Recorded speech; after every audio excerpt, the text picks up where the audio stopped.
Selamat pagi teman-teman kelas 4. Nah, sebelum Kak Marcel memulai materi yang ada nih, lebih baiknya aku menyapa kalian dulu kali ya. Bagaimana kabar kalian? Semoga semuanya sehat dan tetap semangat ya. Oh iya, jangan lupa untuk menyiapkan buku catatan dan latihan kalian ya. Serta jangan lupa berdoa agar semua ilmu yang kita pelajari hari ini dapat bermanfaat untuk kita semua. Amin. Nah, sekarang kakak mau jelasin nih ke kalian semua tentang pahlawan masa kini. Wah, apa tuh Kak? Pahlawan kekinian maksudnya Kak? Bisa dibilang begitu sih, Vi. Jadi, Indonesia kan sekarang sudah bebas akan penjajahan tuh, ya kan? Nah, pahlawan yang berjuang melawan penjajah juga sudah tidak ada lagi. Indonesia sudah merdeka sejak tanggal 17 Agustus 1945. Pada masa sekarang, pahlawan tak harus berjuang di medan perang mengangkat senjata. Menjadi pahlawan pada masa kini dapat dilakukan dengan berbagai cara nih. Bagaimana caranya? Nah, yang pertama, kalian bisa menjadi pelopor. Apa sih pelopor? Memiliki sikap pelopor adalah mau memulai sesuatu yang sebelumnya tidak ada. Misalnya, kamu mempunyai teman, seorang difabel yang duduk di kursi roda. Namun, sekolah tidak memiliki jalan tanjakan untuk dilewati kursi roda itu. Lalu kamulah yang pertama kali memasang papan untuk dilewati kursi roda. Itu berarti kamu seorang pelopor. Kedua, memiliki kepedulian. Nah, memiliki kepedulian ialah memberikan tenaga dan pikiran demi orang banyak. Dan sikap peduli pada lingkungan. Misal, ada teman yang sakit nih. Dan kamu dengan ikhlas menjenguk dan membantunya. Dan ketiga adalah melawan hoax dengan literasi. Materi tentang hoax sudah kamu pelajari sebelumnya. Menyebarkan berita bohong melalui sosial media adalah tindakan yang sangat berbahaya dan dapat merusak kerukunan dan ketentraman bersama. Dahulu, penjajah menyebarkan berita hoax atau kebohongan untuk memecah belah rakyat Indonesia. Sekarang, dengan pengetahuan literasi yang baik, masyarakat dapat melawan hoax dengan cara tidak membuat, tidak menyebarkan, dan tidak keliru menilai apakah suatu berita benar atau tidak.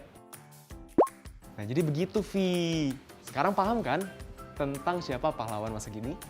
Oh, begitu ya Kak. Adik paham kok Kak. Jadi sebenarnya semua orang tuh bisa jadi pahlawan masa kini dong ya Kak? Bener banget. Semua orang itu bisa menjadi pahlawan masa kini dengan contohnya mengamalkan nilai-nilai kebaikan yang terkandung di dalam Pancasila. Dengan begitu, kita sudah berterima kasih kepada para pahlawan perumus Pancasila. Siap kamu, Vi, jadi salah satu pahlawan masa kini? Siap Kak. Tapi dibantu Kak Marcel dulu ya. Adik nanti mencontohnya dari Kak Marcel. Siap, dasar kamu ini. Oh iya teman-teman, kakak mau menginformasikan sesuatu nih. Nanti di segmen 2, kita akan mencoba membuat proyek biografi sederhana tentang pahlawan masa kini atau pahlawan yang berarti bagimu. Kalian bisa siapkan dulu pena, kertas art paper atau kertas yang bagus, dan gambar atau foto tokoh pahlawan yang ingin kalian jadikan biografi. Supaya biografi kalian menarik. Kalian juga jangan lupa untuk menyiapkan data siapa tokoh pahlawan masa kini atau tokoh pahlawan yang berarti bagimu yang akan kalian tulis biografinya nanti. Jadi akan lebih mudah dan cepat menyusun biografinya. Untuk itu jangan sampai terlewat dengan mengikuti semua materi sampai akhir ya teman-teman. Yuk kita lanjutkan materi selanjutnya. Kakak ada sebuah cerita nih yang sangat menarik. Nah, Vi dan adik-adik di rumah, sekarang kakak mau bawain sebuah cerita berjudul Rohana nih buat kalian. Mau nggak nih? Mau banget Kak. Oke, ya udah, yuk kita mulai aja. Rohana ditulis oleh Eva Y. Nukman, diilustrasikan oleh Fania Rizky Santoso, diterbitkan oleh The Asia Foundation dan Let's Read. Berlisensi CC BY Strip NC 4.0 pada Let's Read. Suatu hari, ibu berangkat ke acara. Rohana diminta menjaga adik-adik. Wah, padahal Rohana ingin membaca buku. Adik-adik sedang asik bermain. Mungkin Rohana sekarang bisa membaca. Kemarin ayah memberinya buku baru, The Circus, buku cerita berbahasa Belanda. Namun, bagaimana Rohana bisa membaca? Dia harus mengejar Ratna. Ruskan juga harus dibantu. Aduh, bagaimana ini? Masa Rohana harus mengejar Ratna lagi? Bagaimana kalau Rohana mengeraskan bacaannya? Ruskan! Rohana lalu kembali membaca keras-keras. Berhasil lagi! Ratna dan Ruskan tertarik dengan cerita yang dibaca Rohana. Rohana menceritakan isi buku dalam bahasa Indonesia. Adik-adik menjadi mengerti ceritanya. Mereka bisa membayangkan isi buku bersama-sama. Sekarang Rohana bisa membaca sambil menjaga adik-adiknya. Teman-teman lain juga ikut mendengarkan cerita. Het einde. Selesai. Wah, ternyata banyak yang senang dibacakan cerita. Rohana suka ini. Rohana mau membacakan cerita setiap hari. Tentu teman-teman Rohana juga ingin bisa membaca dan menulis. Rohana bisa mengajari mereka. Bagaimana dengan orang-orang yang sedang piknik ini? Mungkin mereka mau dibacakan koran berita kecil. Betul, mereka suka. Rohana mau sering-sering membacakan untuk siapa saja. Nah, gimana Vi? Bagus kan ceritanya? Iya kak, bagus banget. Cerita kayak gini tuh inspirasi dari mana ya kak? Nah, kalau cerita tadi terinspirasi dari tokoh bernama Rohana Kudus. Nah, kalian mau dengar nggak cerita tentang beliau? Wah, boleh banget tuh kak. Nah, cerita tadi terinspirasi dari tokoh perempuan dari tanah Minangkabau, yaitu Rohana Kudus. Rohana lahir pada 20 Desember 1884 di Koto Gadang, Sumatera Barat. Ayahnya, Muhammad Rasyad Maharaja Sultan, sering membacakan buku untuk Rohana, serta mengajarinya membaca, menulis, bahasa Arab, bahasa Belanda, bahasa Melayu, dan berhitung. Sehingga Rohana bisa membaca dan menguasai bahasa Belanda. Kemampuannya ini tidak biasa, karena pada masa itu anak-anak perempuan umumnya tidak sekolah. Karena kebiasaan menulis dan membaca inilah yang mengantarkan Rohana Kudus menjadi jurnalis perempuan pertama di Indonesia. Hebat sekali ya, Vi? Hebat sekali Kak Rohana ini. Adik mau meniru menjadi wanita hebat seperti Kak Rohana saat dewasa nanti. Amin, mantap Vi. Nah, sekarang kakak ada soal latihan untuk cerita tadi. Kalian tulis dulu ya soalnya. Bagaimana sikap Rohana terhadap adik-adiknya?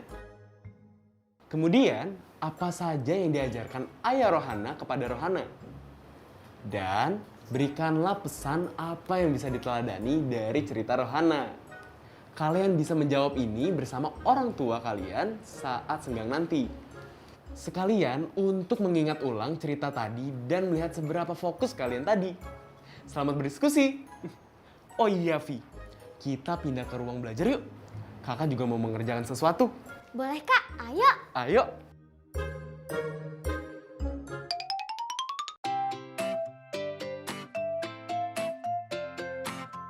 Kamu lagi ngapain sih, Vi? Dari tadi kakak lihat bolak-balik halaman terus.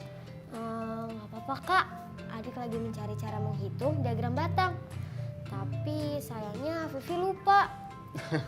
Kakak mau ngejelasin lagi nggak? Oh boleh dong, harusnya Vivi bilang dari tadi ke kakak. Jadi kan nggak bolak-balik halaman terus.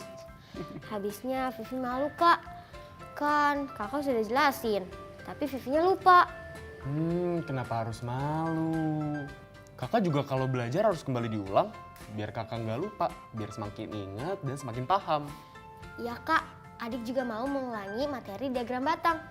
Nah, oke siap. Nah, buat teman-teman di rumah juga, yuk kita kembali ulas materi diagram batang.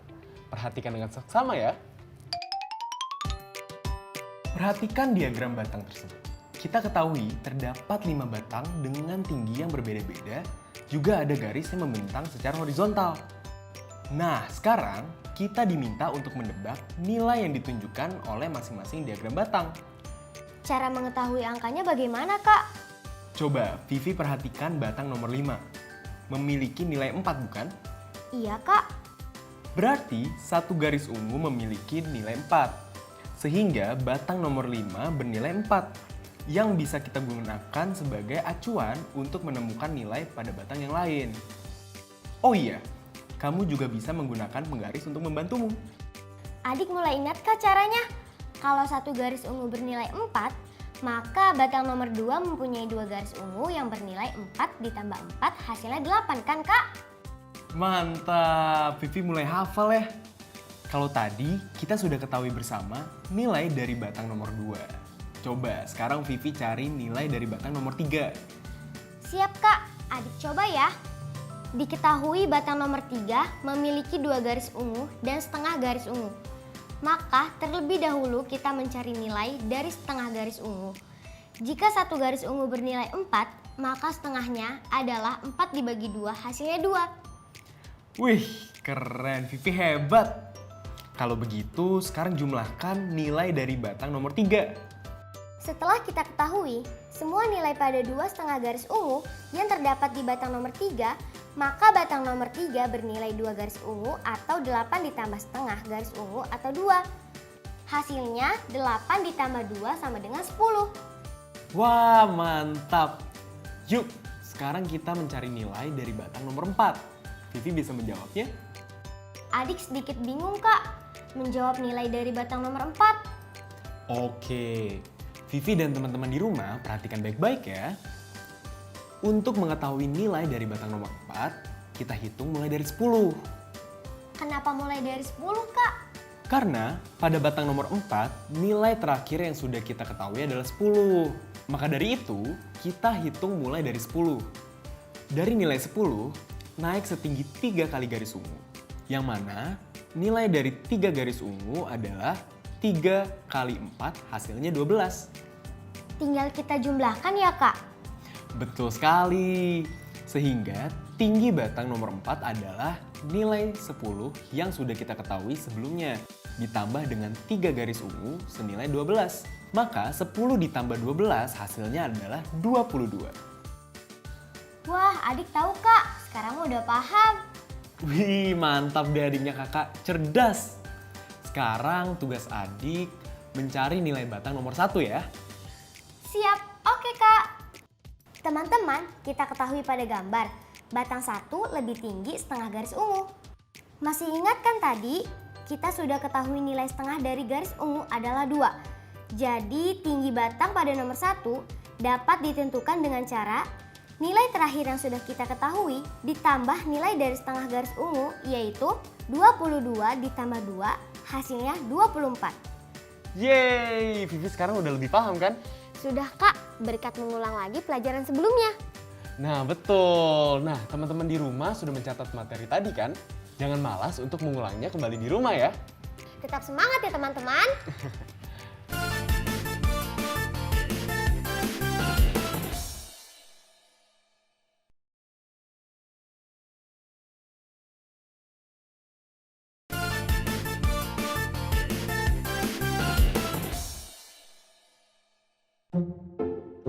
Halo, Kak Marcel sudah di sini. Tapi kemana ya Vivi? Jangan-jangan tertinggal. Coba yuk kita panggil. Vivi. Adik sudah di sini kak, jadi kita lanjutkan kah belajarnya? Tentu dong. Setelah tadi kita belajar menentukan nilai pada diagram batang, sekarang saatnya kita mengenal 4 jenis diagram batang. Wah, adik kira diagram batang hanya satu jenis yang tadi kak.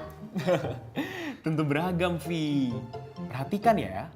Teman-teman juga boleh loh mencatat di bukumu. Bentuk diagram batang yang pertama adalah diagram batang tegak atau vertikal. Ini seperti diagram batang yang tadi kita pelajari ya Kak? Betul, Vi. Selain diagram batang tegak atau vertikal, ada juga diagram batang mendatar atau horizontal.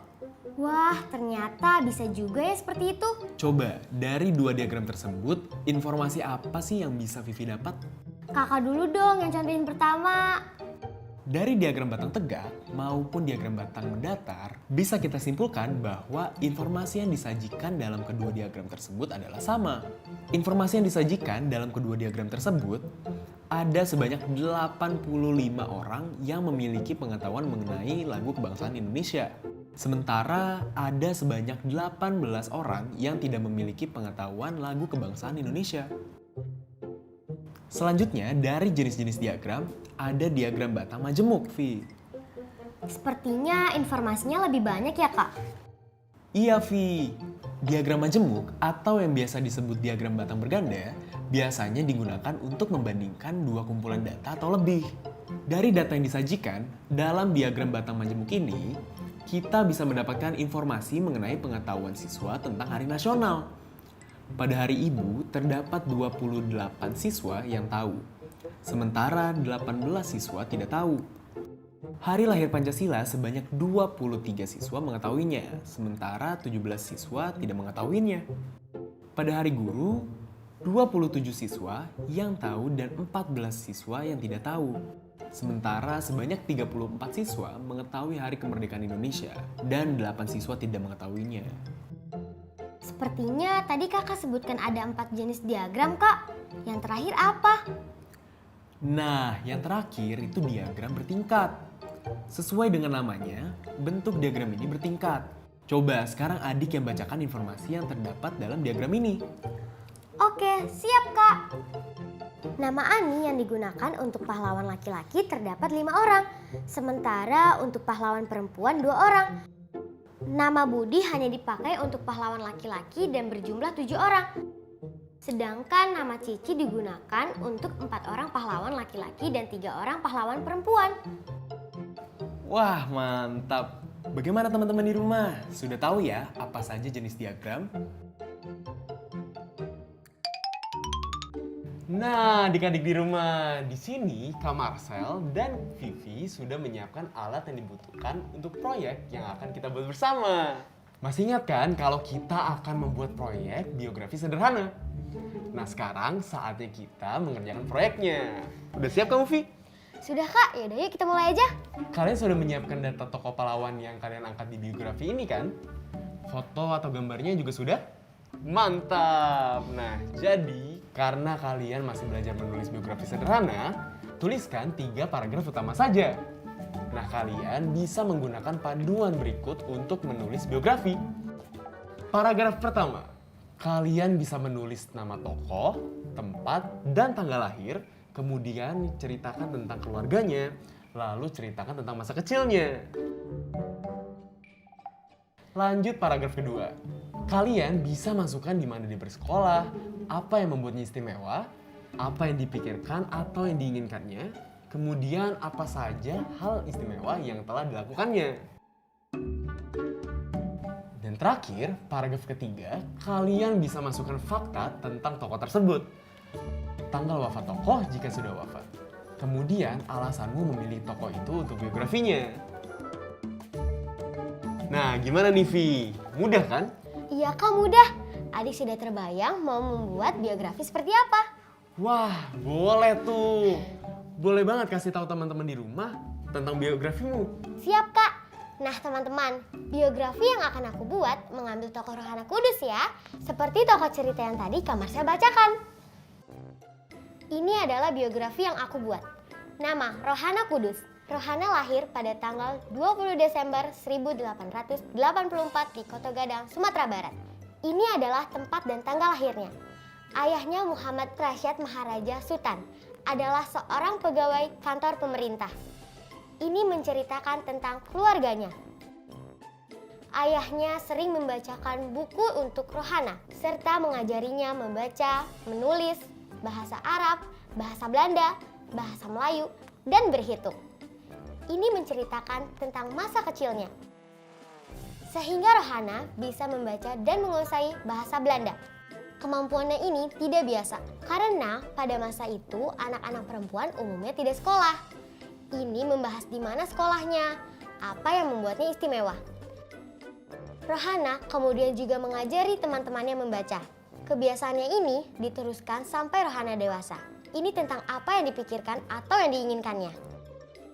Komitmen Rohana terhadap pendidikan dan peran perempuan begitu besar, termasuk dengan mendirikan sekolah Amai Setia serta menerbitkan surat kabar Sunting Melayu, surat kabar perempuan pertama di Indonesia, dan sejumlah surat kabar lainnya. Ini tentang apa saja hal istimewa yang telah dilakukannya. Rohana Kudus adalah jurnalis perempuan pertama di Indonesia. Beliau meninggal pada tanggal 17 Agustus 1972. Ini adalah fakta menarik tentang tokoh dan tanggal wafat tokoh.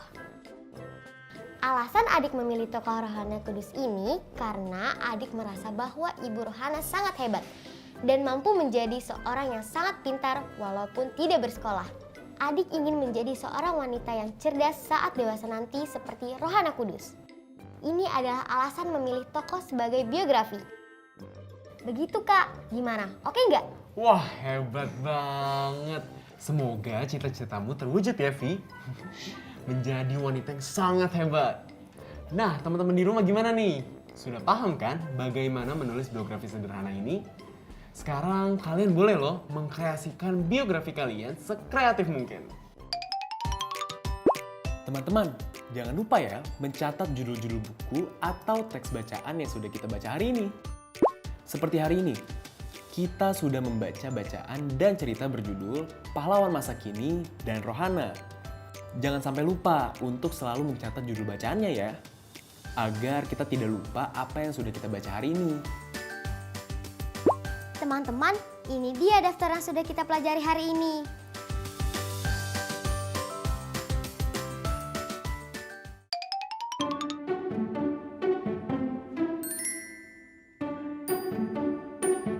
Vivi, bangun yuk. Vivi, bangun yuk. Sudah selesai mengerjakan tugasnya kan? Oke, ini istirahat. Tapi sebelum itu, kita harus pamit ke teman-teman di rumah. Terima kasih ya teman-teman sudah belajar bersama hari ini. Oh iya, jangan lupa jaga kesehatan dan istirahat ya. Sampai jumpa. Sekarang tetap belajar dari rumah ya teman-teman. Ingat, jaga jarak, rajin mencuci tangan, dan pakai masker agar kita mencegah penyebaran COVID-19. Sampai jumpa.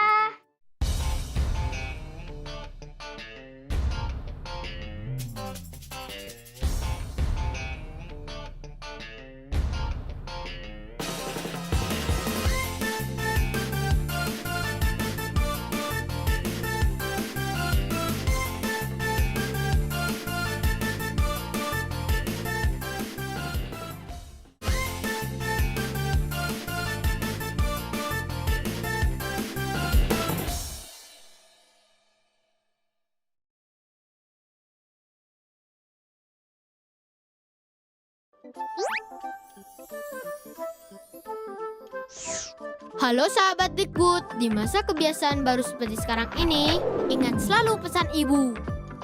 Keluar rumah kalau penting saja ya nak, ingat untuk selalu 3M. 3M itu mudah dilakukan dan bisa mencegah penyebaran virus corona. Menggunakan masker, mencuci tangan dengan sabun dan air mengalir, menjaga jarak. Sahabat Dikbud, kalau kamu sayang keluarga, jangan bawa virus ke rumah ya. Ingat pesan ibu, ingat 3M.